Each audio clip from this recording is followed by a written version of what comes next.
ব্যক্তিবর্গ সত্যের পাঠশালা যে নতুন নামকরণ করলেন সত্যই চিরসত্য।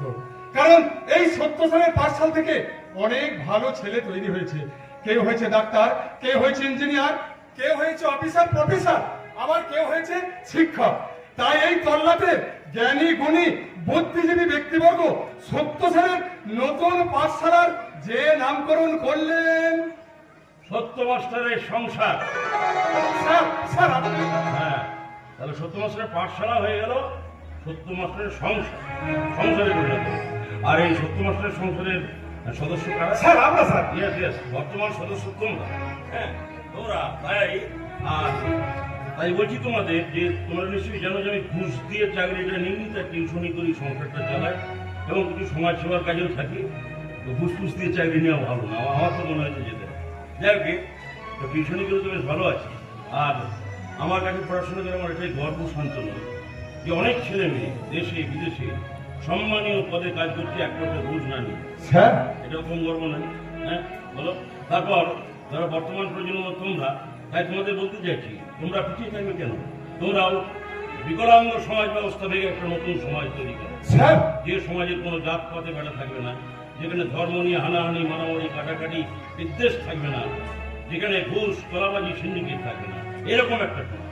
এরকম স্যার আপনি আচ্ছা, তোমরা যারা শিক্ষিত ছেলে তারা রাজনীতি করছো না কেন? রাজনীতি কি করে খারাপ হতে পারে? তাহলে দেশে যারা রাজনীতি করছেন তারা সবাই খারাপ? যারা নেতৃত্ব দিচ্ছেন না সবাই খারাপ নয়? খারাপ হলেই খারাপ আর ভালো হলেই ভালো হয়। হ্যাঁ, তাহলে তো নেতাজি সুভাষ বোসকে খারাপ বলতে হয়, বিধান রায়কে খারাপ বলতে হয়, লাল বাহাদুর শাস্ত্রীকে খারাপ বলতে হয়? না, খারাপ না। এসো, এগিয়ে এসো, শিক্ষিত ছেলে এগিয়ে আসবে, তবে তো দেশটা এগিয়ে যাবে, রাজনীতি এগোবে। হ্যাঁ, পিছিয়ে থাকবে কেন? তাই বলছি, তবে সেই সমাজের বুকে এমন একটা সমাজ তৈরি করো যে সমাজের বুকে স্কুল কলেজ হাসপাতালের দেয়ালে হাসপাতালে শুনতে পাওয়া যাবে না হাজারো তিলোত্তমার মৃত্যু। স্যার আপনি বর্তমান শিক্ষকের কি দুর্ভাগ্য দেখো শান্তনু, যারা মাথার ঘাম পায়ে ফেলে যারা শিক্ষিত সমাজ তৈরি করলো, আগামী প্রজন্ম শিক্ষক তৈরি করলো, সেই প্রকৃত শিক্ষকরা বসে আছে পথের ধুলোয়। আর আর অশিক্ষক শিক্ষার আসলে বসে ভুল করে চলেছে আগামী প্রজন্মের ভবিষ্যৎ। স্যার আপনি sad sad, very sad, very sad. আচ্ছা, যদিও তোমার এই প্রশ্নের উত্তর জানা, তবুও তোমার প্রশ্ন করে স্মরণ করে দিই। হ্যাঁ বলুন স্যার। বৃক্ষের প্রাণ আছে এই কথাটিকে প্রমাণ করেছিল আচার্য জগদীশ চন্দ্র বসু স্যার। আচার্য জগদীশ চন্দ্র বসু। আর জয় জওয়ান জয় কিষান এই স্লোগানটি কার রচনা? প্রাক্তন প্রধানমন্ত্রী লাল বাহাদুর শাস্ত্রী স্যার। প্রাক্তন প্রধানমন্ত্রী লাল বাহাদুর শাস্ত্রী। চমৎকার। তোমরা আমাকে রক্ত দাও, আমি তোমাদের স্বাধীনতা দেব, এই কথাটি কার? নেতাজি সুভাষ চন্দ্র বসু স্যার। তাহলে বিপ্লবীরা রক্ত ঢেলে গেলেন, স্বাধীনতা পেল কারা? নেতা মন্ত্রী আর আমলারা। আমাদের ঘরের মা বোন মদনমণি হাজরা, প্রীতিলতা ওয়াদ্দেদার, সরোজিনী নাইডু বুকে রক্ত দিয়ে স্বাধীনতা আনলেন, আর স্বাধীনতা চলে গেল কাদের হাতে? স্যার আমাদের বাবা বোনকে বাড়িতে ঝিয়ের কাজ দিয়ে সস্ত্রিক সোনার বাটিতে রাজভোগ খাচ্ছে যারা স্যার। তাই তো বলছি যে তোমরা প্রতিবাদের ভাষা হারিয়ে ফেলছো কেন? প্রতিবাদ মানে তো মারামারি নয়, রক্তপাত নয়। প্রতিবাদের সুস্থ ভাষা আছে, প্রতিবাদের যুক্তি আছে, প্রতিবাদের ভালো গান আছে। স্যার আপনি গান আছে না, মা গো আমরা তোমার শান্তি প্রিয় শান্ত স্যার। তবু শত্রু এলে অস্ত্র হাতে ধরতে যাবে। স্যার ভাবনা কেন আমরা তোমার শান্তি প্রিয় শান্তি। হ্যাঁ স্যার, জেসে ফুটবল খেলতো স্যার। আরে ফুটবল খেলতো শুধু? হ্যাঁ, ভালো ফুটবলার, তারপর ক্রিকেট মাঠ, রক্তদান শিবির, সুরমানার কাজে লোকটা কোথায় থাকেনি প্রথম থেকে শেষ পর্যন্ত? হ্যাঁ স্যার। ভয়ঙ্কর অসুস্থ। সেটি স্যার। ভয়ঙ্কর। আজ সকালে খবরটা পেলাম। হ্যাঁ, তুই এবার চলে যা।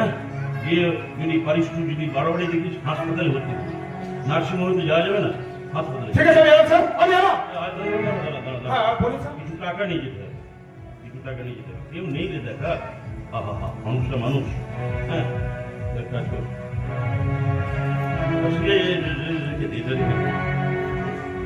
যা। স্যার একটা কথা বলবো স্যার। বল না, বল। বলছেন টিউশন করে আপনি যে কোনো টাকা রোজগার করছেন সবই তো দান করে দিচ্ছেন স্যার। আচ্ছা তুমি একটা কথা বলিস শান্তনু, একটি বাণী আছে, বাণীটি হলো যে ওরে টাকা মাটি, মাটি টাকা, বাণীটি কার? শ্রী রামকৃষ্ণ ঠাকুর। একদম পরিষ্কার, রামকৃষ্ণ ঠাকুরের বাণী হলো টাকা মাটি, মাটি টাকা। আচ্ছা এটি উনি কেন বলেছেন, কি উদ্দেশ্যে বলেছেন, একটু তলিয়ে ভেবেছি? না স্যার। আমি আমার মতো করে একটু ভেবেছি আর কি, তোকে বলি শেয়ার করি। হ্যাঁ বলুন স্যার। বলছি যে ধর আমরা মরে গেলাম, জাতি ধর্ম নির্বিশেষে, কেউ যাব কবরে, কেউ যাব শ্মশানে, এখন আবার চুল্লিতে, তারপরে কেউ শুয়ে থাকবো সমাধির শয্যায়। তাহলে সমাধি বল, কবর বল, ওই চিতা বল, কোথায়? কত মাটির বুকে। হ্যাঁ হ্যাঁ স্যার। মাটির বুকে। হ্যাঁ। তাহলে যে মানুষটি সারা জীবন এত টাকা পয়সা রোজগার করলো, টাকাগুলি তার সঙ্গে গেল? না স্যার। গেল না। না। এই জন্যই বোধহয় ঠাকুর শ্রীরামকৃষ্ণ বলেছেন রে টাকা মাটি, মাটি টাকা।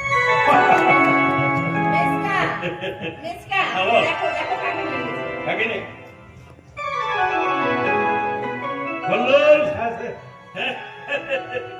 কেমন আছো? কেমন আছো? ভালো আছি, আপনি কেমন আছেন? ভীষণ ভালো। হ্যাঁ একটু খারাপ থাকলেও ভালো হয়ে গেলাম। তোমাদের মতো ছাত্রকে কাছে পেলে কোন শিক্ষক ভালো না থাকে বলো? Brilliant, brilliant. শান্তনু? হ্যাঁ বলুন স্যার। কল্লোল, কল্লোল। হ্যাঁ আমেরিকাবাসী, আমেরিকার ভালো, ওদের ভালো সততা নিষ্ঠার সাথে কাজ চালিয়ে যাচ্ছে।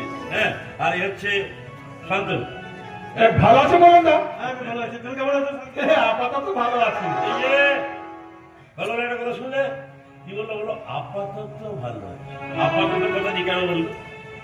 স্যার ও কম নয় তো, ও এমএ বিএড ফার্স্ট ক্লাস, তারপর কয়েকটা জবও করেছে, কিন্তু চাকরি অধরা। কেন স্যার চাকরি অধরা? এই জন্যই তো বললো যে আপাতত ভালো আছে। চাকরিতে অধরা। আর কেন অধরা সেটা এই তো কদিন মাত্র দেশের মাটিতে পা রাখলে একটু নেটে ঘাটাঘাটি করো, দেশের নেটগুলো ঘাটো, খবর টবরগুলো দেখো, তাহলে বুঝতে পারবে যে প্রকৃত শিক্ষিত ছেলেদের চাকরি কেন অধরা। বুঝলো? হ্যাঁ এই দীর্ঘিস না, তুমি যা, তুমি যা, তুমি যা। ঠিক আছে আমি এলাম স্যার, আমি এলাম। ভর্তি করে দিস। ঠিক আছে, ঠিক আছে স্যার। হ্যাঁ তা বলছি যে দেশের মাটিতে কদিন থাকছো? 3-4 মাস তো পাঠিয়েছে। আরে বাবা ঠিক আছে, ঠিক আছে, 3-4 মাস অনেক সময়, এরকম সময় নিয়ে আসবে দেশে। হ্যাঁ ঠিক আছে, বলছি যে তাহলে দুস্থ গরিব মানুষের প্রতি নজর রাখবে, যারা কৃষক, যারা শ্রমিক, যারা প্রকৃত খেটে খাওয়া মানুষ দেশের উপর, সেই খবরগুলো রেখো, রেখো। হ্যাঁ হ্যাঁ আই দেখো আমার দীপিকা দাঁড়িয়ে আছে, তখন মনে মনে প্রচুর লেগে গেছে। হ্যাঁ বললো বুঝলে, এ হচ্ছে দীপিকা, আমার দাদার মেয়ে আর কি, আমার ভাই। ভাইজি নয়, বলো মেয়ে। মেয়ে তার মানে? হ্যাঁ আমি তো মাকে বলে দিয়েছি, মা মেসকা তোমার দেওয়ার হতে পারে, কিন্তু তিনি আমার বাবা। যা বাবা, আমি বিয়ে করলাম না, বাবা হয়ে গেলাম, তার মানে আমি তোর কুমার বাবা। তোমার কি মনে নেই ছোটবেলা আমার বাবা যখন মারা গেছে, তখন তুমি আমার চোখের জল মুছিয়ে দিয়ে বলেছিলে, মা দীপিকা আর চোখের জল ফেলিস না, এখন থেকে মনে কর আমি তোর বাবা। মাগো মা, সেদিন বলে সে আজও বলছি, তুই আমার মেয়ে আর আমি তোর বাবা। জল নিয়ে এসো, জল নিয়ে এসো। আগুন লেগেছে, জল, জল, জল।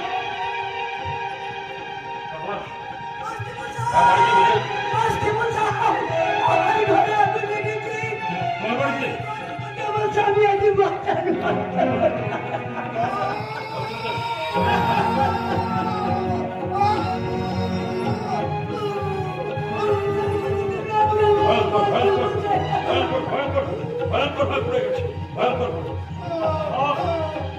হাসপাতালে নিয়ে যাবো। হ্যাঁ স্যার। তুমি একটা ফায়ার ব্রিগেডে ফোন করো। হ্যাঁ স্যার, আমি পাঠাচ্ছি। তুই বাড়ি চলে যা, তোর কাকিমা তোর মাকে কি বলবি, যা আমার ফিরতে দেরি হবে। চলো, এই মুহূর্তে হাসপাতাল।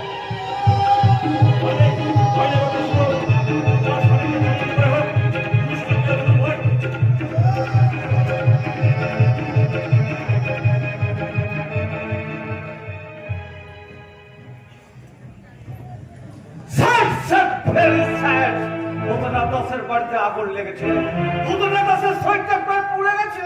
আরে ভূতনাথ দাসকে হসপিটালে নিয়ে গেল কে? ওই সত্য মাস্টার আমাকে।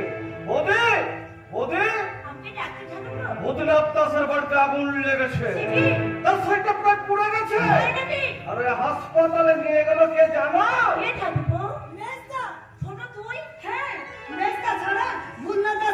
হাসপাতালে নিয়ে যাবে? কি বলছিস? করছিস ছোট?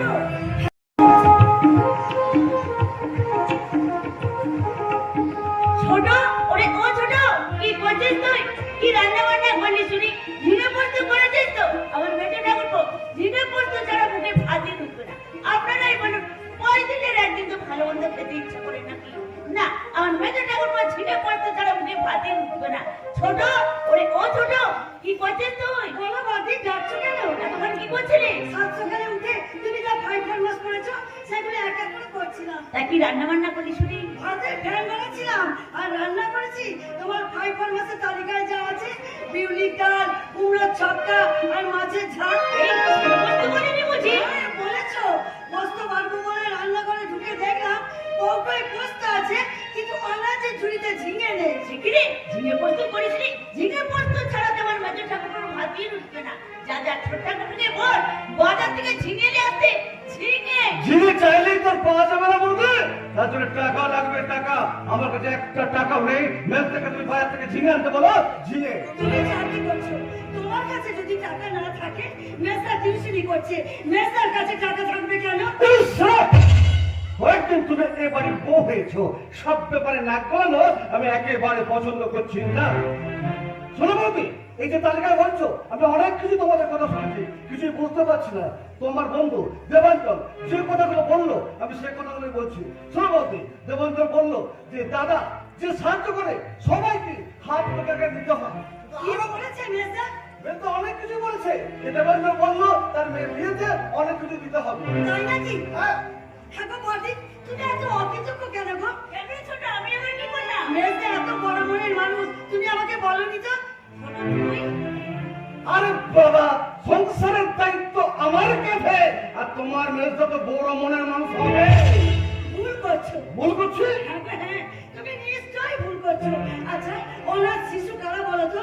যাদের বাবা মা নেই, দেখার কেউ নেই, দুর্ভাগ্য কপাল নিয়ে এই পৃথিবীতে জন্মগ্রহণ করেছে। মেসা তাদের পাশে দাঁড়িয়েছেন, তাদের মানুষ করার সংকল্প নিয়েছেন। তাহলে দোষ কার বলো? ও তোর মানে বলতে চাইছে সব তোর সামান। না, না গো না, আমি তা বলছি না। আমি বলছি মাছ ভাত নয়, মাংস ভাত নয়, আমরা আলু ভাতে ভাত খাবো। তবু অনাথ শিশুদের পাশ থেকে তুমি মেজদাকে কেড়ে নিও না। চুপ কর ছোট, চুপ কর। তোর বড় ঠাকুর যখন মারা গেল তখন দীপিকার বয়স মাত্র 5 বছর। বৌদি, তখন আমি ভাবতে শুরু করলাম, আকাশ কুসুম চিন্তা করতে করতে আমার দু চোখে অন্ধকার হয়ে এলো। বৌদি, আমি ভাবতে শুরু করলাম দীপিকাকে মানুষ করবো কি করে, দীপিকার বিয়ে দেবো কি করে, দীপিকাকে লেখাপড়া শিখবো কি করে। তখন মেজ ঠাকুর তো আমার কোল থেকে দীপিকাকে কোলে তুলে নিয়ে আমার চোখে চোখ রেখে বললো, কি বৌদি? মা তোমার ছেলে সত্য, তোমার ছেলে সত্য, বৌদি, তোমার ছেলে সত্য আছে না। বৌদি যেও না, শোনো, শুনে যাও। বৌদি কাঁদতে কাঁদতে চলে গেল। ওগো শুনছো? তার আগে তুমি আমার কথা শুনবে। শুনলাম তো। তুমি আমাকে কি মনে করছো? আমি তোমার স্বামী। তুমি নিশ্চয় চাও না যে এই সংসারের সারা জীবনের মতো গরুর গানে আমি টেনেই যাবো। এই দুষ্টু, আমি তো তোমার বউ নাকি? সংসার গাড়ি টানতে টানতে যখন তুমি ক্লান্ত হয়ে পড়বে, তখন আমি তোমার পা টিপে দেব, মাথা টিপে দেব, সারা শরীরে আস্তে পৃষ্ঠে গরম তেল করে মালিশ করে দেব। বড়মা তুমি তোমারে ভালোবেসেছি, আমি তোমারে ভালোবেসেছি, চিরসাথী হয়ে এসেছি। তোমারে ভালোবেসেছি, আমি তোমারে ভালোবেসেছি।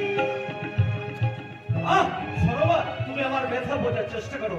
এই সংসারে কতজন পরিজন আছে জানো? বৌদিরা, মামে, মেজদা, তুমি, আমি, এই 5 জনের ঝামেলা একা একা আমার করা সম্ভব নয়। তারপর দীপিকা বড় হয়েছে, দীপিকার বিয়ে দিতে হবে। মেজদা ফিরে বলবে যে দীপিকার বিয়ে দেওয়া আমার পক্ষে সম্ভব নয়। দীপিকা শুধু বড়টা মেজদার মেয়ে নয়, তোমারও মেয়ে। থামো, অনেকদিন হলো তুমি এবারে বউ হয়ে এসছো। সব ব্যাপারে মাথায় ওঠা আমি একেবারে পছন্দ করছি না। 1 বছর হলো তোমার সঙ্গে আমার স্বামী স্ত্রীর সম্পর্ক। কি করে বুঝবে বলো তো? সরমার স্বপ্ন সাজানা জীবনের সংকল্প। তার মানে তুমি কি বলতে চাইছো সরমা? হতে পারো তুমি আমার স্বামী, তোমার দেশ দেশ অনৈতিক কাজকর্মের আমি ধার ধারি না। আমি সেই মানুষের পুজো করব যার মনুষ্যত্ব আছে। সরমার দু চোখের লজ্জা সেই মানুষ যার মনুষ্যত্ব নেই।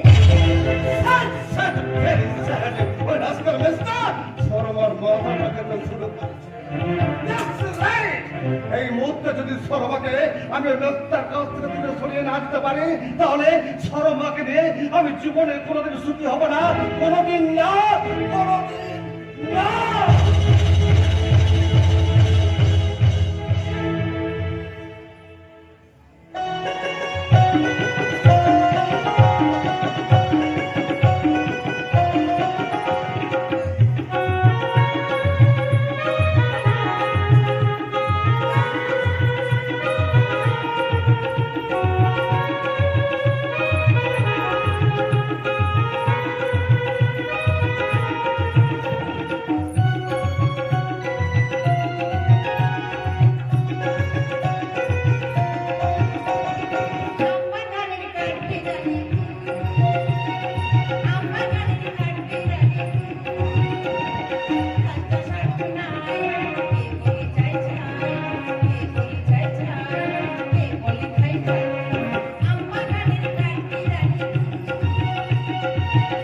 কল্লোদা, তুমি? বিশ্বাস করো কল্লোদা, দীর্ঘ কয়েক বছর তোমার সঙ্গে চেনা জানা নেই বলে কথা নেই বলে তোমাকে আমি বলেই গিয়েছিলাম। কেমন আছো কল্লোদা? আমি খুব ভালো আছি। আমি গতকাল আমেরিকা ফিরেছি। গতকাল? হ্যাঁ, গতকাল ফিরেছি। মায়ের শরীর খারাপ, বাবা কল করলো তো আমি ফিরে এলাম। তুমি কেমন আছো? ভালো, সাবিত্রী তোমার সত্য স্যার এরা সব কেমন আছেন? সবাই ভালো আছে। গায়ের কথা, মা বাবার কথা, পাড়াপড়শির কথা তোমার মনে ছিল কল্লোদা? আমার মনে সর্বোচ্চ আসন যে রেখে বসে আছি জানো তো? কে? সত্য স্যার। মেসরা? হ্যাঁ, সত্য স্যার আমার টিউশন টিচার। সত্য স্যারের উপযুক্ত সাহিত্য মাথায় রেখে আমি উচ্চশিক্ষায় ফার্স্ট ক্লাস ফার্স্ট আসন দখল করেছে, আর তার জন্য আমেরিকা সরকার আমাকে চাকরি দিয়েছে। সত্য স্যার কোথায় দেবিকা? সংসার সামলাচ্ছে। সংসার? বুঝতে পারলে না? আমি বুঝেই বলতে শোনো। ছোটকা চাকরি পাওয়ার পরে মেসকা ছোটকার উপর সংসারের সমস্ত দায়িত্ব বুঝিয়ে দিয়ে মেসকা দিন রাত টিউশনি নিয়ে ব্যস্ত, আর পাড়া পড়শি বলতে শুরু করছে। ওটাই হলো সত্য মাস্টারের সংসার। সত্য স্যার তাহলে নতুন সংসার সামলাচ্ছেন? হ্যাঁ। কেমন? আমি ভাবছি সত্য স্যারের সঙ্গে দেখা করতে যাবো। তবে কখন? আজ এখন তুমি আমার সঙ্গে যাবে দেবিকা? আমি তোমার সঙ্গে? আরে আমি তোমার সঙ্গে গেলে এই লোক পাড়া পড়শি কি বলবে? আর দিনকাল ভালো না, মা আমাকে একদম ঘরের বাড়ি যেতে দেয় না। আজও মানা করেছিল, কিন্তু দিনাঙ্কে একবার যদি বাগানে আমি না আসি আমার মনে টেকে না, তাই মায়ের সঙ্গে ফাঁকি দিয়ে সোজা চলে এলাম। মায়ের চোখ ফাঁকি দিয়ে বাগানে এলে বলে তোমার সঙ্গে আমার দেখা হয়ে গেল? খুশি হলে বুঝি? নিশ্চয়ই। সেই কবে তোমাকে দেখতাম সত্য স্যারের পাঠশালায়, তারপর কেটে গেছে অনেকগুলো বছর পর তোমাকে দেখে খুশি না হয়ে থাকতে পারি দেবিকা? বিশ্বাস করে দেবিকা, আমেরিকার বায়ু বাতাস প্রকৃতি আমার মন কেড়ে নিলেও আমার মন থেকে তোমাকে কেড়ে নিতে পারেনি। চয়নের স্বপ্নে নিশ্চিতে নিদ্রায় তুমি আমার সঙ্গে কথা বলতে। কথা বলতাম? কি কথা? ভালোবাসার কথা। ভালোবাসার কথা? হ্যাঁ, বিশ্বাস হচ্ছে না তাই তো? এই দেখো, আমি তোমার এই, এই, এই, এই, দোস্ত, একদম ছুবে না। আমি তোমাকে চিনি না।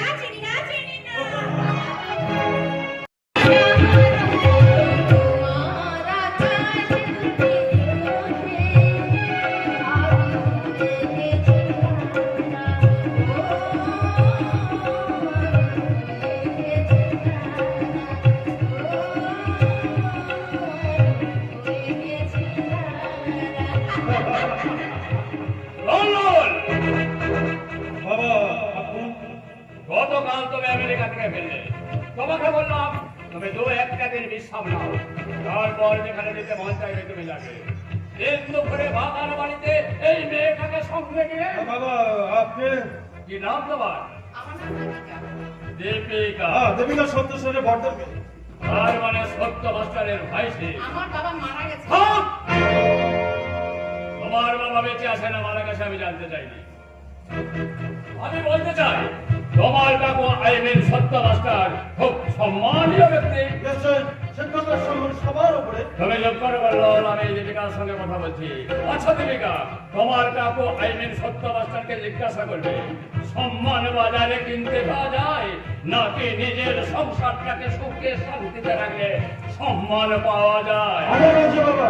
তোমাকে আমি চুপ থাকতে বলেছি। আমি আপনার সন্তান, আপনার পরিবারের সদস্য। আপনার অযৌক্তিক কথাবার্তা আমার সম্মান ছোট করতে পারে? তার মানে তুমি কি বলতে চাইছো? আপনারা জন্ম দিয়েছেন, যত শিক্ষায় দীক্ষায় বড় করে বলেছেন সত্য স্যার, আপনি সেই স্যারের সম্মান ছোট করবেন, তা তো আমি হতে দিতে পারি না। আমার কাছে আগে শিক্ষকের সম্মান, তার অনেক পরে আপনার সম্মান। আমি তোমার বাবা, আমি অর্থ ব্যয় করেছি বলে ওই সত্য মাস্টার তোমাকে শিক্ষা দান করেছে। শিক্ষা মিথ্যা কথা বললাম বাবা? মিথ্যা কথা বললাম? আমি যখন সত্য স্যারের পাঠশালায় পড়তাম, সত্য স্যার কোনোদিন 1 টাকা কোনো গার্জেনের কাছ থেকে নিয়ে তিনি শিক্ষাদান করেননি। হ্যাঁ, কতবার গার্জেন টাকা দিয়েছেন, তিনি নিয়েছেন, কিন্তু সেই সমস্ত টাকা তিনি অনাথ শিশুদের সাহায্যার্থে অনাথ আশ্রমে দান করে দিয়েছেন। তুমি জানো না কল্লোল, তুমি জানো না ওই সত্য মাস্টারকে আমি মাইনে দিয়েছি, মাইনে। না বাবা, আপনি মাইনে দেননি। আর মানে তুমি কি বলতে চাইছো? আমি যখন সত্য স্যারের পাঠশালায় পড়তাম, তখন আপনি বাজারে কাঁচা অনাজ বিক্রি করতেন। তারপর এমএলএ সূর্য শঙ্কর রায় চৌধুরীর প্রধানতায় রাজনীতিতে পদার্পণ করলেন, নেতা হলেন, কয়েক কোটি টাকার মালিক হলেন। কয়েক কোটি টাকা আপনার পকেটে কি করে এলো সেটা আপনি ভালো জানেন। সেদিনের সেই অনাজ বিক্রেতা দিগম্বর চক্রবর্তীর সাধ্য ছিল না সত্য স্যারের মাইনে দেবা। দেবিকা, বেশ, তুমি আমাকে সত্য স্যারের পাঠশালায় নিয়ে চলো। না, সত্য মাস্টারের পাঠশালায় তোমার যাওয়া হবে। সত্য স্যারের পায়ে ধরে আমাকে নিতেই হবে। আমি বাধা দিলাম। আপনার ভ্রান্তের বাধা অতিক্রম করতে আমি বাধ্য হলাম। আমি টাকার বাবু কথা শোনো, তোমার মেয়েটা দেবিকা, আমি জানতে চাই যে তুমি আমার সঙ্গে যাবে কিনা। আমি মানে তুমি যাবে, এখনই যাবে, চলো আমার সঙ্গে চলো। মানে আরে বাবা, আমি তো বললাম চল, এখনই চল।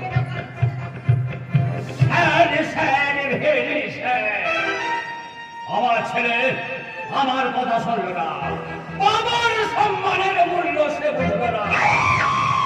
যে সত্য মাস্টার একদিন আমাকে বাজারে সবচেয়ে ওলা বলে অপমান করেছিল, তার পা ছুটে গেল আমার ছেলে বলল, দেখলা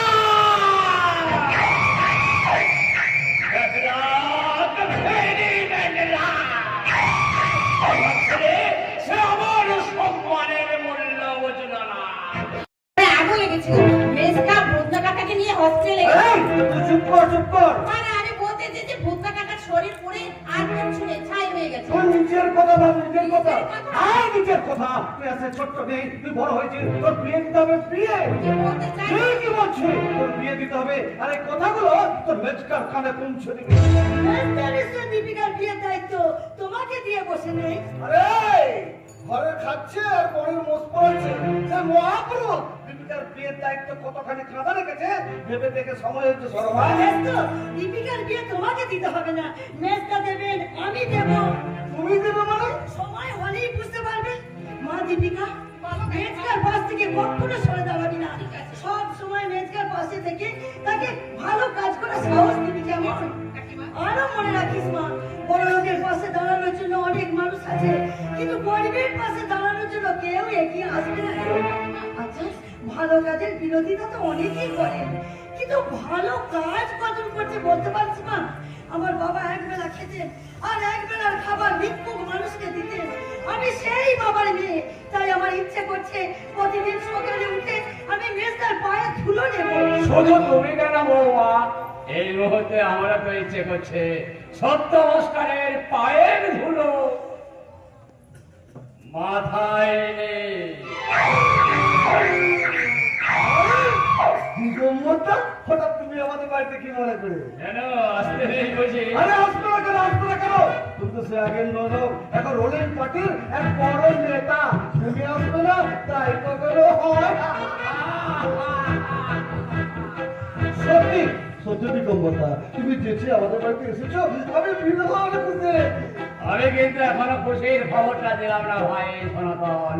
ইয়েস, সত্য মাস্টার আমাদের গর্ব, সত্য মাস্টার আমাদের অহংকার, সত্য মাস্টার গরিবের ভগবান। বিশেষ করে ভূতনাথ দাস সত্য মাস্টারের ঋণ কোনোদিনই শোধ করতে পারবে না। কেন আমার কাছে ঠাকুর কি করেছে? আরে কি করেনি বলতে, আপনার মেজ ঠাকুর কি করেনি? নিজের গাছের টাকা খরচ করে যদি ভূতনাথের উপযুক্ত চিকিৎসার ব্যবস্থা না করতো, ভূতনাথ এত তাড়াতাড়ি সুস্থ হয়ে উঠতে না পাই সনাতন। শুনলে কথাগুলো বলতে প্রমাণ হলো তো আমি তোমাকে কি বলেছিলাম। তোমার মেজো ঠাকুরপো এই হাসপাতালে গিয়ে শুধু মাতব্বরি করেনি, পকেট থেকে টাকা খরচা করলো, টাকা। তাতে তোমার কি ক্ষতি হলো শুনি? নিশ্চয় তোমার সঙ্গে টাকা পয়সা নিয়ে হাসপাতালে মাতব্বরি করেনি। কিচ্ছু করতে পারবে না তোমরা, তোমরা কিচ্ছু করতে পারবে না। বৌমা তুমি দাঁড়ান, মেজদা নিজের নাচের করি খরচ করে ভূতনাথ দাসকে সুস্থ করে তুললো। এটা জানো কি? শুনলাম কথা বলছো? আপনি নেতা। হ্যাঁ আমি নেতা দিগম্বর চক্রবর্তী। আগে যদি জানতাম তাহলে এই বাড়িতে আপনাকে ঢুকতে দিতাম না। এই সরবা তুমি কাকে কি বলছো? আমি বলছি একজন নেতাকে, যার চোখে মুখে বিরাজ করছে সর্বনাশের ছায়া। বৌমা আমি হয়তো আগুন লাগাতে নেন, তাই না? ভয়ে ভয়ে ঝগড়া লাগাতে নেন। পারবেন না, পারবেন না। আরো শুনে রাখুন, আমরা মেজদার পাশে ছিলাম, আছি, থাকবো। আপনার মতো একজন খুদে নেতার ক্ষমতা নেই মেজদার পাশ থেকে আমাদের ছিন্ন ভিন্ন করে দেবে। মনে হচ্ছে তুমি ভদ্র ঘরের মেয়ে নও। মুখ সামলে কথা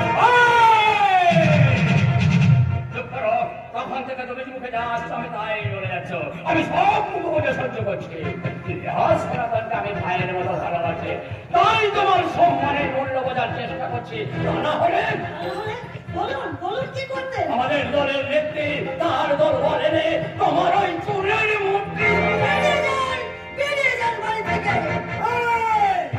সরবা তোমরা এত বড় সাহস, তুমি দিগম্বরটাকে বাড়ি থেকে বেরিয়ে যেতে পারছো? না না না, আর আমি তোমার ক্ষমা করবো না। এই মুহূর্তে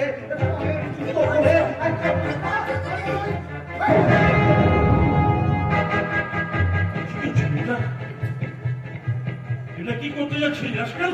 হ্যাঁ তুই সত্য মাস্টারের ভাই, তুই বাঁদর নস, কেন এরকম বদনামি করছিলি এটা বুঝতে পারলাম না তো। হ্যাঁ তোর মানে তুমি কি বলতে চাইছো? আমি বলতে চাচ্ছি যে তুই সত্য মাস্টারের ডিরেক্ট এই মুহূর্তে ক্ষমা চাই। আমি ক্ষমা চাইবো এই সরমার কাছে? সম্মান চলে যাবে, তাই না? ইয়েস, সম্মান যাবে। তুই যদি মান সম্মান মানেটা বুঝতিস, যদি স্ত্রীর মর্যাদা বুঝতিস, তাহলে সবার সামনে এরকম স্ত্রীর মুখের উপরে জুতোটা তুলতে পারতিস না।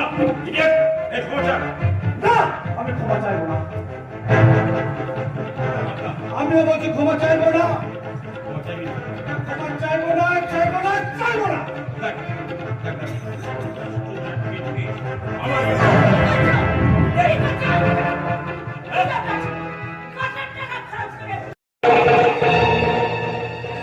দীপিকা মাতা অপূর্ব সুন্দরী, যত প্রেমের ক্ষমতা শোনো কদর না নেভার কদর তো সব মেনে নেওয়া সম্ভব নয়।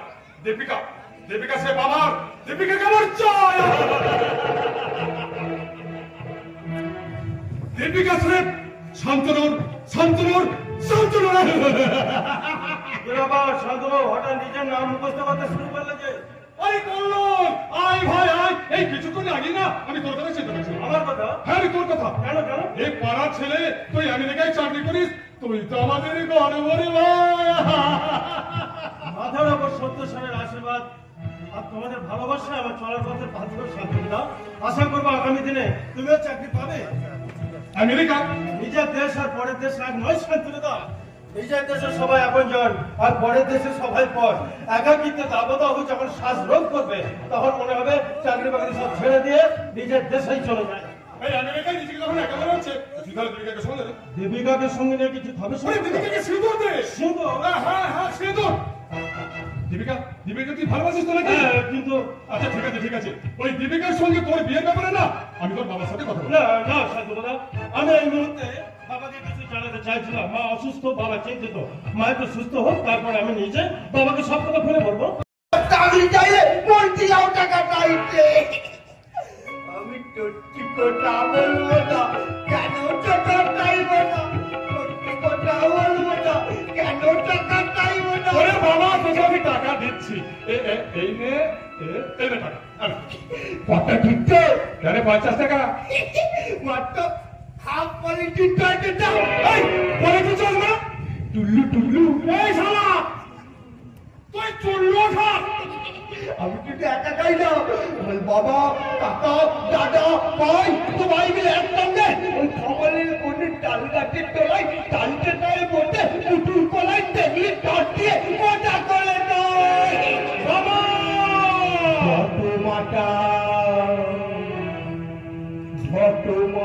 লাটটা এবার নামবো আন্দোলনে মাতাল লাটটা এবার নামবো আন্দোলনে আমি ভিন্ন রং জানাবো, ভিন্ন রং। কি জানাবো? কি জানাবো? মনে পড়েছে, মনে পড়েছে। আমি ওই নেতা দিগম্বর চক্রবর্তীকে বলবো, মানে ইন্ডিয়া বেরিয়ে বলবো, কাকা বাবু, আপনি যদি ওই দীপিকার সঙ্গে কল্লোলের বিয়েতে রাজি না হন, তাহলে কল্লোল দীপিকাকে নিয়ে আমেরিকায় চলে যাবে। আমি টুডে মেলাটি এই শালা, কি শুনেছিস তুই? বল, বল সত্যি করে। বলবো নাকি নিশ্চয় বলবো কি বলবি? কল্লোল বাবাকে মিথ্যে করে বলবে কল্লোলরা দীপিকাকে নিয়ে আমেরিকায় পালিয়ে যাবে। বাবা, মুখটা বন্ধ রাখবি, নইলে শালা পাপের নাম হয়ে যাবে। টোকাটা হ্যাঁ, তোকে আমি ধোকাচ্ছি, ধোকাচ্ছি। ভুল করতে বিলালের টোকলা লিখে বাবা না না না না না না কিছু চাই না। আমি নেতা দিগম্বর চক্রবর্তী। ওই রাস্কেল সত্য মাস্টার আমাকে অপমান করবে, আমি তা মুখ বুঝে সহ্য করে নেব না। ওই ব্রাহ্মণী শিক্ষককে যদি আমি উপযুক্ত শিক্ষা দিতে না পারি, আমি রাজনীতি ছেড়ে দেব। আপনি রাজনীতি ছেড়ে দিলে চাকরি বাকরি কমে যাবে স্যার। আমি শান্তনু। কি ভাবছো এখানে? ভেবে কাজ নেই। কেন? কারণ টাকা নেই। টাকা? হ্যাঁ স্যার, টাকা যার, চাকরি তার। তাহলে এখানে ভাবছো নাকি? আর ওই চাকরি বাকরি না, কাল্পনিক চিন্তা করা আমি একদম ছেড়ে দিয়েছি স্যার। আপনার কথা ভাবছি। আমার কথা? হ্যাঁ, আপনার কথা। আপনি নেতা, আপনার মান সম্মান আকাশ ছোঁয়া। ওই আকাশ ছোঁয়া মান সম্মানকে আপনি যদি প্রতিফলিত করতে না চান, তাহলে সত্য স্যারের সঙ্গে আপনি আলোচনায় ওই রাস্কেলটার সঙ্গে আমি কি আলোচনা করবো? কি আলোচনা করবো? বিয়ে, বিয়ে স্যার, বিয়ে। বিয়ে করবে? হ্যাঁ, ওই দীপিকার সঙ্গে কল্লোলের বিয়ে। অসম্ভব! কুবের সূর্য পশ্চিমে উঠবে, দীপিকার সঙ্গে কল্লোলের কোনোদিনই বিয়ে হবে না। আপনি কিন্তু ভুল করছেন। এই শান্তনু, কোন সাহসে বলছো আমি ভুল করছি? কোন সাহসে ওই রাস্কেলটা আমাকে বাড়ি বয়ে সব অপমান করে দিল? তার হয়েছে এই দিগম্বর চক্রবর্তী কোনোদিনই পুত্রবধূ বলে মেনে নেবে না। কি হলো, তুমি হাসছো? আপনার কথা শুনে স্যার, কল্লোলকে আপনি কথা বিশ্বাস করেন? 100%। আর কল্লোল আমাকে যে কথাগুলো বলতে বললো, আপনি যদি ওই দীপিকার সঙ্গে কল্লোলের বিয়েতে রাজি না হন, তাহলে কল্লোল দীপিকাকে নিয়ে আমেরিকায় পালিয়ে যাবে। শান্তনু,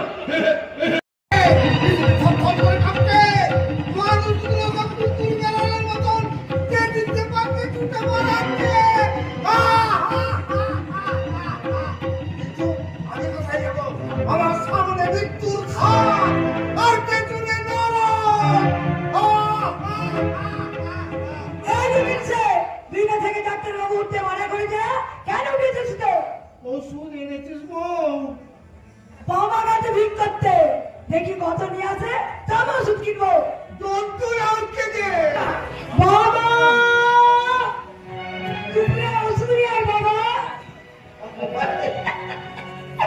কাবুলকে মাল খাবো না,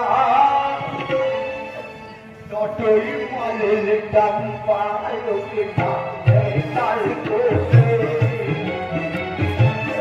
কাবুলকে মাল খাবো না, যতই মালের দাম পালোকে না তার কোষে। তোলাই যদি না কাঁদিত তবে আমাকে থাকতো মত লোকে।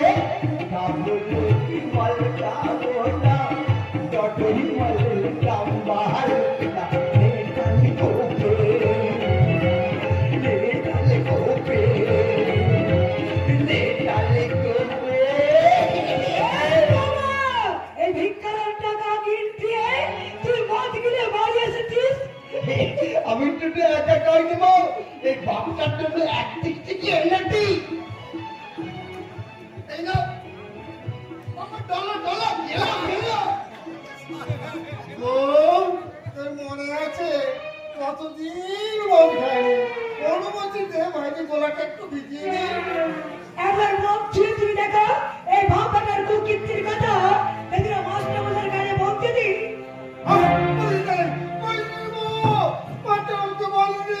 মাস্টার বাবু তো আমি হাসপাতাল থেকে বেঁধে ফেলেছি। মাস্টার বাবু যদি জানে যে আমি মদ খাই, আমি তো মুখ দেখাতে পারবো না। মুখ দেখাতে না পারলে পিছন দেখাতে ছেলেকে গালাগাল দেবে না বলে দিলাম। কোথার কথা বললো? বাবা বাবা বাবা রে, একটু বলতো বাবা। বাবা, ছেলে পাড়ার কত ছেলে মদ খেয়ে মরে গেছে বাবা। মদ খাসনি বাবা, মদ ছেড়ে দে। তারা বুকের মুখে লাভ নাই বাবা। বাবা বাবা টালবে, মা টালবে, তবে মদ কিছুতেই টালবে না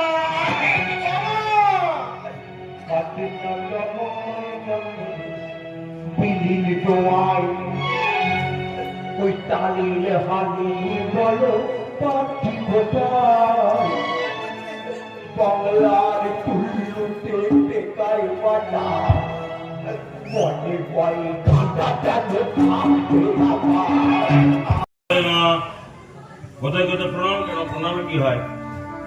প্রণামে শরীর মন ভালো হয়ে যায়? তাই হয় না। বলছি যে কেমন আছো? সেই যে হাসপাতাল থেকে পৌঁছে দিয়ে গেলাম, তারপর থেকে তো খবর নেওয়া হয়নি। কেমন আছো? খুব ভালো নাই মাস্টার বাবু, মাঝে মাঝে যন্ত্রণা না হবে, একটু যন্ত্রণা হবে, কারণ শরীরের অনেকটা জায়গা জুড়ে তো পুড়ে গেছে, কষ্ট হবে। বলছি ওষুধগুলো ঠিক ঠিক খেয়ে যাও, হ্যাঁ? খালি ওষুধ ফুরিয়ে গেছে মাস্টার মশাই। ওষুধ ফুরিয়ে গেছে যেমন ওষুধ কিনতে হবে। টাকা নেই। টাকা নেই, একটু তো আমায় বললে আমি টিউশন, হ্যাঁ থাকে কিছু থাকে, আমার কিছু উদ্বৃত্ত থাকে। আচ্ছা এক কাজ করো, ইয়ে বাতাসু, তুমি টাকাটা দিতে টাকাটা রাখো। এটা যে ওষুধ কিনে ঠিক মতো ওষুধগুলো খাই, হ্যাঁ কষ্ট কমে যাবে। ঘরকে চলে বেঁচে ঠাকুর। বলি তুমি হঠাৎ দেবে না? কি রান্না বান্না করবো? ঘরে যে চাল ডাল কিছুই নেই। কেন কেন কেন? সনাতন বাজার আর কিছু করেনি? সে বলেছে আমাদের মা মেয়েকে ভাজিবে না ঠাকুর। এসব কথাগুলো শুনতে আমার ভালো লাগছে। সনাতনের মহত্ব দিন দিন বেড়ে যাচ্ছে, শুনতে ভালো লাগছে না বলে কথাগুলো শুনতে। হ্যাঁ বৌদি, একটা কথা মনে রেখো, যে যদি তোমার এই দেওয়ারটার মুখে দুবেলা দুমুঠো ভাত জোটে, তাহলে তোমাদের মা মেয়ের মুখেও জুটবে। কিন্তু তার আগে আমি সনাতনকে জিজ্ঞেস করবো, সে রাস্তাটা কি ভেবেছে? হ্যাঁ সে কি বিবেক মনুষ্যত্ব সব হারিয়ে ফেলেছে? হ্যাঁ মাস্টার মশাই, ভাই ভাই ঝগড়া করো না, ঝগড়াটা মিটিয়ে দিন মাস্টার মশাই। ঠিক আছে ঠিক আছে ঠিক আছে, ওই যে আমাদের ভাইয়ের ব্যাপার, ওটা আমরা বুঝে নেবো। হ্যাঁ ওষুধগুলো কিনে ঠিক ঠিক খাওয়াবে, ঠিক আছে। ঠিক আছে তো? ঠিক আছে ঠিক আছে ঠিক আছে। বৌদি বলো, সনাতন কোথায়? বাড়িতে না অফিসে? বলো। সনাতন তোমার সামনে। হ্যাঁ তুই বৌদিকে কি বলেছিস? দ্বিতীয় দিন মা মেয়ের পেটে ভাত দিতে পারবি না? তুমি ভুলে গেছো মাস্টার? হ্যাঁ বল। বস্তা মারা যাবার পর তোমাকে আমি বারবার বলেছিলাম যে তোর মা মেয়ের দায়িত্ব নিও না, ওদিকে বাপের বাড়ি পাঠিয়ে দাও। তুমি দায়িত্ব পালন না করতে পারবে, তাহলে তুমি দায়িত্বটা নিয়েছিলে কেন? মূর্খ মূর্খ। তার মানে তুমি কি বলতে চাইছো? আমি বলতে চাইছি যে এই সত্যমূর্তিটা এখনো মারা যায়নি। যদি আমার পেটে দুবেলা দুটো ভাত জোটে, আমার বৌদি আমার ভাইজিটার মুখে জুটবে। বেশ তো, মামের দায়িত্ব তোকে তুমি আগলাও। আজ এখন এই মুহূর্তে এই সংসারটা আমি ভাগ করে নয় ছোট ঠাকুর, এইভাবে ভাই ভাই ঝগড়া করে সংসারটাকে তোমার ভেঙে দিয়েছে। আমি যখন মুখার্জি বাড়ির বউ হয়ে এসেছিলাম, তখন দেখেছিলাম শ্বশুর মশাই মাথার ঘাম পায়ে ফেলে সংসারটাকে আঁকড়ে ধরে রেখেছিল। তারপর শ্বশুর মশাই মারা গেল, তোমার পর্দায় সাজানো সংসারটাকে মুখে ধরে রেখেছিল। তোমরা যদি ভয় ভয়ে ঝগড়া করে এই সংসারটাকে ভেঙে ফেলো, বাবা তোমার পর্দার যে আত্মাটা শান্তি পাবে না। ঝগড়া করবো বলছি বেঁচে থাকবো, আমি বলছি আমাদের মা মেয়েকে তুমি ছুটি দাও ঠাকুরপো, আমাদের মা মেয়েকে তুমি ছুটি দাও। আচ্ছা আচ্ছা, মানে তোমাদের মা মেয়েকে আমি ছুটি দিয়ে দেবো আর তোমরা আমার ছেড়ে চলে যাবে, তাই তো? ভাই ঠিক আছে, চলেই যাবে, ছুটি দিলাম। তবে হ্যাঁ একটা শর্ত বলি, যাবার আগে তোমার এই আই বুড়ো দেওয়ারটার বিয়েটা দিয়ে দাও দেখি তোমার কেমন ক্ষমতা। হ্যাঁ শোনো, আমি যদি নিজে কোনো মেয়ের বাবাকে প্রস্তাব দিই, মেয়ের বাবা মাধ্যম লাগিয়ে দেবে। জাদু, মুখ পড়া, বাকি মোড়া, বিয়ে করা সব। তাহলে এক কাজ করো বৌদি, তুমি তো আমার বৌদি, মার খেলে তুমিই খাবে, গালাগাল খেলে তুমি খাবে, তাহলে আমার বিয়ের ঘটখালিটা তুমি করে দাও বৌদি। হ্যাঁ, আমি চিরকাল ওই কুমার থেকে, আইবুড়ো থেকে ওই চিতায় উঠে যাবো, একটা কিছু ছেলে পুলে থাকবে না, মুখে আগুনটা খেয়ে দেবে, তোমরা চলে যাচ্ছ, ভাই যেটা যদি ওরা দিত চলে যাচ্ছ, তাহলে আমার বিয়েটা দিয়ে দাও, একদম পরিষ্কার দিয়ে দাও। আর যদি আমার বিয়েটা না দিতে পারো, তাহলে তোমাদের মা মেয়ের এখান থেকে যাওয়া হবে না। ঠাকুরপো, হ্যাঁ, হ্যালো, হ্যালো ছেলে, ছেলে তোমার চোখে দেখেছি যে মায়ের স্নেহ, তোমার চোখে দেখেছি যে মায়ের স্নেহ ছায়া, এমন ভালোবাসা আমাকে আমার মনে পড়ে না।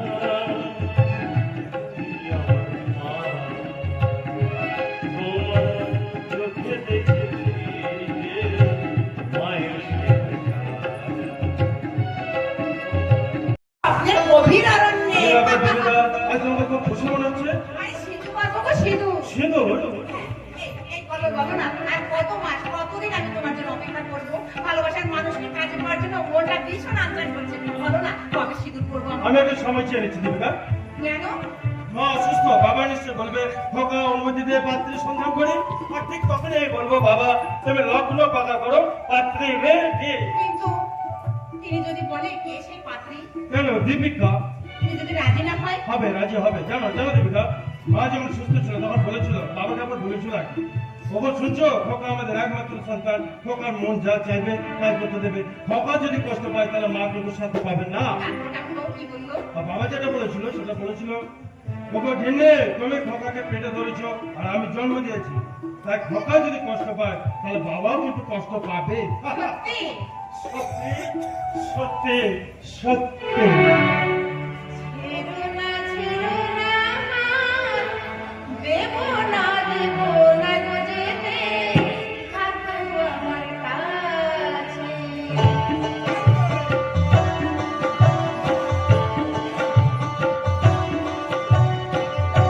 ছেড়ো না ছেড়ো না, দেবো না যেতে, থাকো আমার কাছে।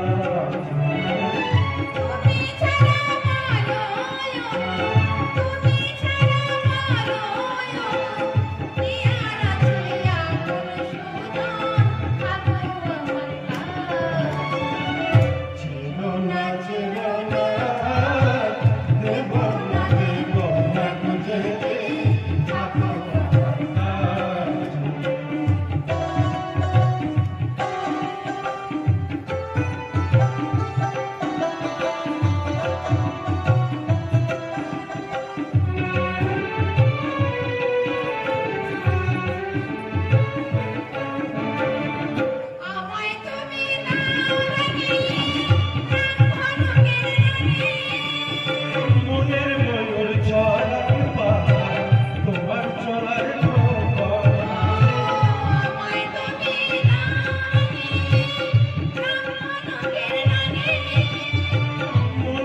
হয়তো তো তুমি আমার চোখের সামনে থেকে চলে গেলে, কিন্তু তোমার স্মৃতিগুলো আঁকা আছে আমার বুকে।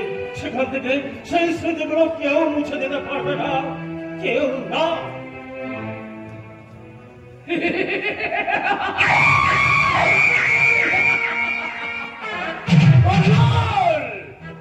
সত্যবতী পরিবার শ্মশান হয়ে যাবে, শ্মশান, শ্মশান।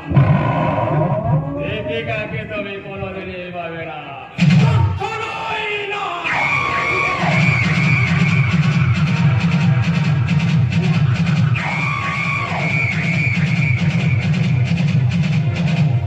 সম্পর্ক শেষ করে দেবো। আমারও স্বামীর সংসারে আমি থাকলাম না। অনেকদিন তোমার অনেক অত্যাচার করছি, তুমি যদি আমার কথা না শোনো, তোমার ঘর ধরে আমি বাড়ি থেকে বের করে দেবো। কি হয় মাঝে মাঝে তুতুলিগুলো কি হয় বলতো? কেন এরকম করছিস বল? হ্যাঁ, কেন মাথা গরম করছিস ভাই?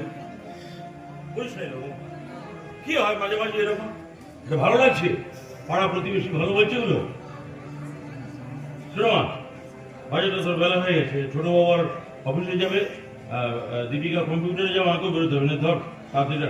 কি আমার কথাগুলো কানে যাচ্ছে না মনে হচ্ছে? আপনি ভুলে যাচ্ছেন মেজদা, কি আপনার ভাই সংসার ভাগ করে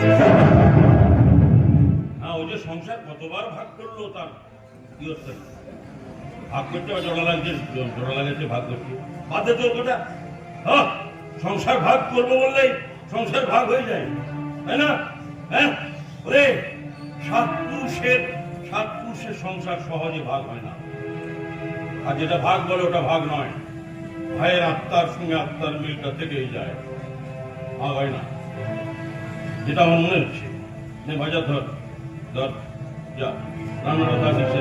ঠিক আছে মেজদা, ভালো বাছর মৌরলায় আমি রান্না করতে চললাম। যা। দাঁড়াও, দাঁড়াও শর্মা, বাজারের থলিটা তুমি ফিরিয়ে দাও। পাগলামি করছিস? হ্যাঁ, রে ভাইয়ে ভাইয়ে বিচ্ছেদ ভালো নয়। তোর মতো এরকম তোমার ভাইগুলোর জন্য একান্নবর্তী পরিবারগুলো এক দেড়শগুলো ভেঙে টুকরো টুকরো হয়ে যাচ্ছে। আর আমার মতো দাদা আমাকে গাথাগুলো সব জেনে শুনেও সেটা মেনে নিতে বাধ্য হচ্ছে। শোনো, কিছু বলবেন তুই যা মেজদা? হিসেবে দায়িত্ব বুঝে না, বুঝে না। আচ্ছা মেজদা, যা। আচ্ছা মেজদা, হুম। আপনি যে সংসারের জন্য এত কিছু করছেন, তাতে আপনার কষ্ট হচ্ছে না? হ্যাঁ হয়, কষ্ট হয়, ভয়ঙ্কর কষ্ট হয়। ভাই যখন দাদাকে ভুল বুঝে, আমি দাদাকে মানতে বলছি না, শ্রদ্ধাও করতে বলছি না, দাদাকে যখন ভাই ভুল বুঝে ভয়ঙ্কর কষ্ট হয়। কিন্তু কষ্টটা ভুলে যায় একটা কথা ভেবে, মনে করে যে আমরা তো একই মায়ের গর্ভে জন্মেছি, একটা মায়ের দুধে আমরা বড় হয়েছি, তখন আর কষ্ট থাকে না, মেজদা, ভুলে যায় কষ্ট।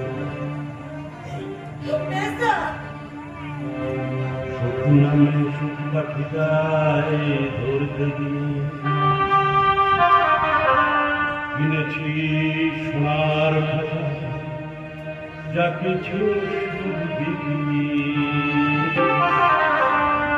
নামে সুখ পাখিটায় ধরতে কিনেছি সোনার খাতা, যা কিছু সব সোনার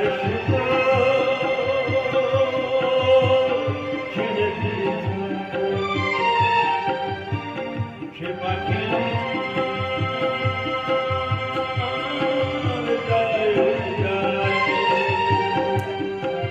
সোনার শেষা ছিঁড়ে দিয়ে সে পাখি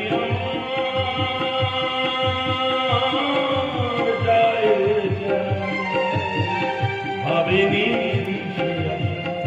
এই পরিণাম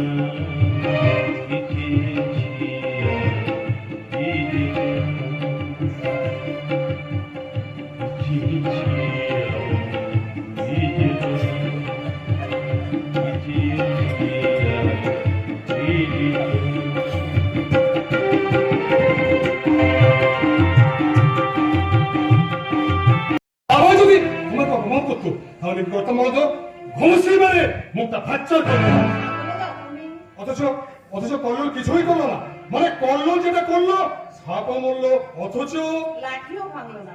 বাহ, বাবা বাবা বাবা, এই তো তুমি সহজেই বুঝে গেছো। আচ্ছা, আমি যে কথা বলছিলাম দীপিকা, থাক, তোমাকে আর কিছু বলতে হবে না। কেন কেন দীপিকা?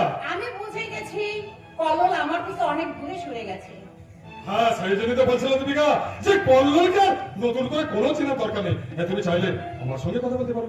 শান্তনুদা, তুমি হ্যাঁ হ্যাঁ দীপিকা, আমার সঙ্গে মন আমারও আছে, হৃদয় আমারও আছে, ভালো আমিও বাঁচতে জানি দীপিকা। হ্যাঁ, কল্লোল হতে পারে সফটওয়্যার ইঞ্জিনিয়ার, আমিও শিক্ষিত কম নয়, এমএসসি পাস করে আমি ঘরে বসে আছি। আমি জানি যে ইন্টারভিউ দিয়ে চাকরি আর হবে না দীপিকা। মনের মোষ তাড়াবে। আরে মনের মোস্তাই না কেন, চাকরি কেনার জন্য আমি তো টাকা পয়সা জোগাড় করছি।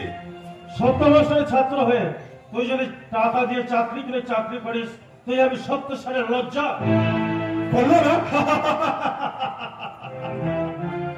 কল্লোল, ওই লোকাল থানার ওসি সুখেন্দ্র শেখর রায়চৌধুরী 70 সালের ছাত্র ছিল, রাস্তায় গাড়ি আটক করে তোলাবাজি করছে। ওসি সুখেন্দ্র শেখর রায়চৌধুরী 70 সালে গল্প নয় কল্লোল। আবার দেখ, ওই ডক্টর অমৃতলাল বোস 70 সালের ছাত্র ছিল, রোগীদের অনামি কোম্পানির ওষুধ লিখে দিয়ে কোম্পানির সঙ্গে মোটা টাকা নিয়ে বাড়িকে স্বর্গপুরী করে সাজিয়ে রেখেছে। ডক্টর অমৃতলাল বোস 70 সালে অঙ্কে নয় কল্লোল। সফটওয়্যার ইঞ্জিনিয়ার কল্লোল চক্রবর্তী 70 মাস্টারের ছাত্র, সে আমেরিকায় চাকরি করে। আর কি বলবে শান্তনুদা? সংখ্যাই বড় কম দীপিকা, সংখ্যাই বড় কম। হ্যাঁ, যাক সে কথা। হ্যাঁ কল্লোল, আমি শুনলাম তুই দীপিকার সঙ্গে প্রেম খেলা করছিস বলে তোর বাবা দিগম্বর চক্রবর্তী 70 থেকে চরম অপমান করেছে। হ্যাঁ হ্যাঁ, নিশ্চয়ই আনুষ্ঠানিক বিয়ে নয়, তাই আমি বলছি তুই দীপিকাকে নিয়ে আমেরিকা চলে যা। না না না না শান্তনুদা, আমি নেক্সটার মাথা হেড করে পালিয়ে বিয়ে করতে পারবো না। তুমি বোঝার চেষ্টা করো, সংসার জীবনে আমি স্রেফ তোমাকে চাই। আমেরিকা গিয়ে আমরা রচনা করবো সুখের সংসার, সেই সংসারে তুমি থাকবে, আমি থাকবো, আর থাকবে আমাদের ভালোবাসা। না না না কল্লোল, কল্লোল তুমি ফিরে যাও, কল্লোল ফিরে যাও। দীপিকা, ওই 70 সালের মধ্যে নিজের সর্বনাশ তুমি দেখে এলো দীপিকা। ওই আমেরিকার কালচার স্ট্যাটাস নিশ্চয়ই তোমাকে মুক্ত করবে। তুমি খুব সুখে থাকতে পারবে। তাই আমি বলছিলাম দীপিকা, তুমি কল্লোলের সঙ্গে আমেরিকাতেই পালিয়ে যাও। বাবা ভুল করলো, তার জন্য আমি ক্ষমা চেয়ে নিচ্ছি। কিন্তু তুমি বিশ্বাস করো, তোমাকে ছাড়া আমি থাকতে পারবো না দীপিকা। তুমি আমেরিকা যেতে রাজি হয়ে যাও, আমেরিকার কোনো মন্দিরে গিয়ে আমি তোমাকে সিঁদুর দেবো। না না কল্লোল, তা হয় না। সেই কথাটা শুনলে আমার মেজর ঠাকুরের মাথায় হেট হয়ে যাবে। সেই পরামর্শ তুমি নাই বা দিয়ে কাকিমা, আপনি মা, তুমি দীপিকার সঙ্গে মিলেমিশে করে বলে দীপিকা তোমার বাবা অপমান করেছে, এমনকি আমার মেজর ঠাকুর প্রায় কটু কথা বলতে সে দ্বিধা বোধ করে। এবারে কে বলো আপনাকে? শান্তনু। শান্তনু? নিশ্চয় মিথ্যে কথা বলেনি। না না কাকিমা, শান্তনু মিথ্যে কথা বলেনি। বাবা যে ব্যবহার করেছে তার জন্য আমি দুঃখিত, অনুতপ্ত, লজ্জিত। শুধু আপনি অনুমতি দিন, আমি দীপিকাকে নিয়ে আমেরিকায় পালিয়ে যাই। না, তা হয় না। যে মেজর ঠাকুর আমাদের মা মেয়ের মুখে দুটো হাত তুলে দিচ্ছে, সেই মেজর ঠাকুরকে আমি ছোট করতে পারবো না। তুমি পারবে? তুমি পারবে কল্লোল? আমাদের মা মেয়ের পরনে দুখানা কাপড় কিনে দিতে তুমি কি পারবে কল্লোল? আমাদের মা মেয়ের মুখে দুটো ওষুধ তুলে দিতে তুমি কি পারবে কল্লোল? আমাদের মা মেয়ের পরনে দুখানা শাড়ি কিনে দিতে তুমি পারবে না? তুমি পারবে না কল্লোল, পারবে না। তাই আমার মেয়ের সুখের জন্য আমি আমার মেজর ঠাকুরকে ছোট করতে পারবো না কল্লোল। আমি কিছুতেই ছোট করতে পারবো না। কাকিমা, মাসুর কত রঙ্গ দেব বল, মাসুর কত রঙ্গ দেব বল, আর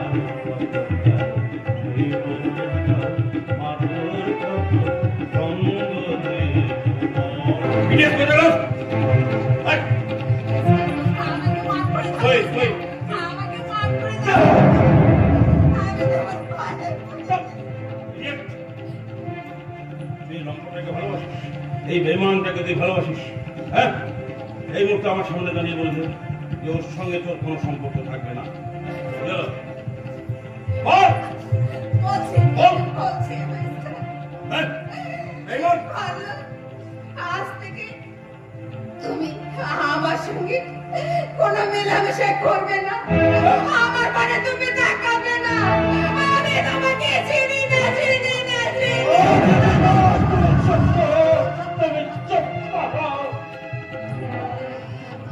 আমি চরিত্রহীন নই স্যার, আমি লম্পট নই, আমি বেইমান নই, কিন্তু না না না না, কোন চিন্তার বিনিময়ে আমি আমার ভালোবাসাকে হারাতে চাই না।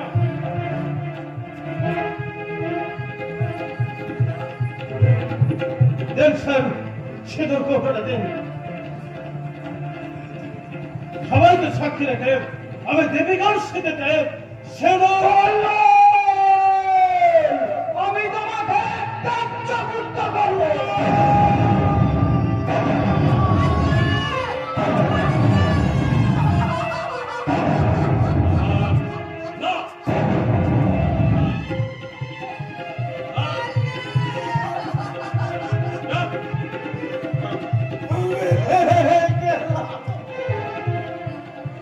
আমি সিঁদুর দিতে পারলাম।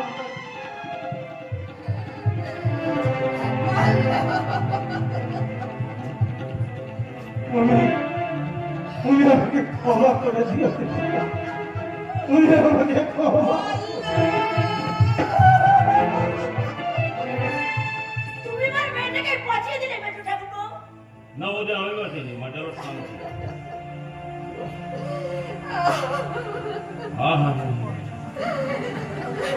আরো হোক না, আরো হোক।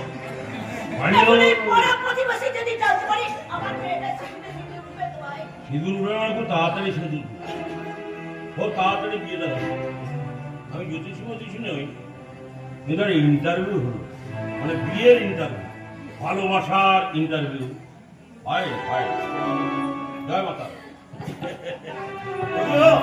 বলে খুব তাড়াতাড়ি আমার এই মেয়েটি সিঁদুরে সিঁদুর উঠবে, আর মেয়েটি মর্যাদার সঙ্গে সম্মানের সঙ্গে তার একটা ভালো বাড়ি, বনেদি বাড়ির বৌমা হয়ে যায়। সব তো তার আমার ইচ্ছা। ও বেটি ভোজের বাজি জানে, ভোজের বাজি জানে।